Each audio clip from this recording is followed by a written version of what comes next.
This video is going to show you how to make a choose your own adventure story. So maybe you're not too sure what that is. It is a story that has one beginning but multiple endings. It lets the reader make choices so that you can control the narrative.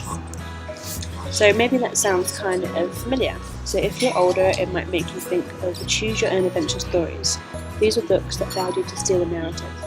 At the end of a page, it would give you a choice. So for example, The Magic of the Unicorn, it might say, do you choose to battle the dragon? If so, turn to page 7. If you choose to talk to the haunted tree, turn to page 8. So depending on the choices you make, the journey will change. So you can see at the top of these books, they have anything from 14 to 27 possible endings.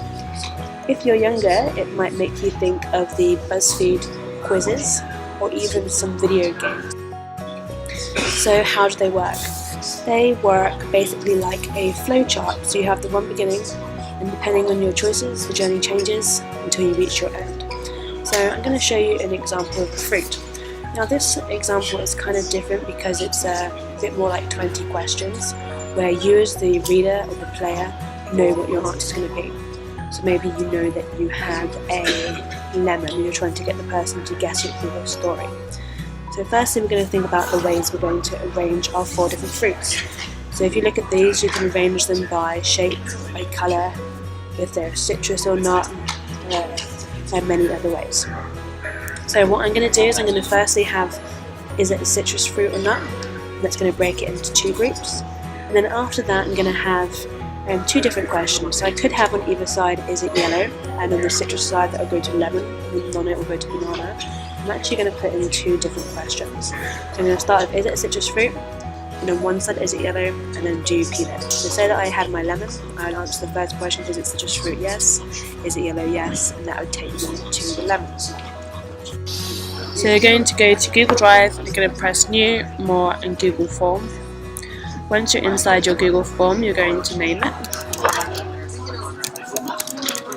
And mine is the fruit example. You then need to add every single question and every solution. So what you're going to do is put the first question in, is it a citrus fruit? And you must have it as a multiple choice. So my choices are just, my answers is yes, yes and no. Before I answer my next question, I'm going to put a new section. And then in the section I'm going to add the next question. So is it yellow? Yes and no.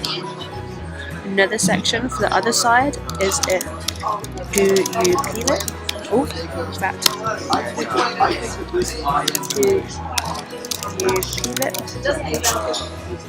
Yes or no. And then my final sections for, it's a lemon,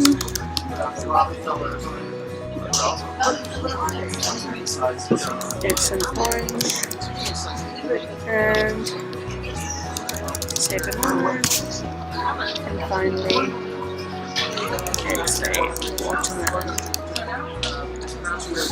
So what you might notice is that if you currently view the form, whatever you answer, it's just going to take you to the next page that I created. However, you can go back in and you can change that. So in this first one, is it a citrus fruit?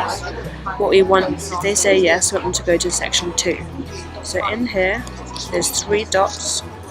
I'm going to choose go to section based on answer. Is it yes? It's going to go to section 2. If it's no, it's going to go to section 3. Is it yellow? In here, I'm going to do the same thing, go to section based on answer, and I'm going to do yes, it's a lemon, no, it's an orange. So you repeat that section the whole way, and after these pages you can just do submit form, so that when they click, if they choose an orange or they choose a lemon, it's not going to take them to the next section. So I'm not going to do the whole thing, but I'll show you how that looks now. We're going to go in and we're going to say yes, it's a citrus fruit. Is it yellow? Yes. And then it's going to take me to the page that says it's a lemon. You're obviously going to want to add in images, and you can obviously make your quiz a little bit more complicated than that. So just as a summary, in the Google Forms, what you're going to do is add every single question and make sure that each question is done as multiple choice. You're going to add each solution, and you're going to choose to go to page depending on answer. To do this, you're going to have the different sections, and that's how you're going to map out your route at the end. If you'd like to see the one I create for free, please follow the Google link at the bottom of the page.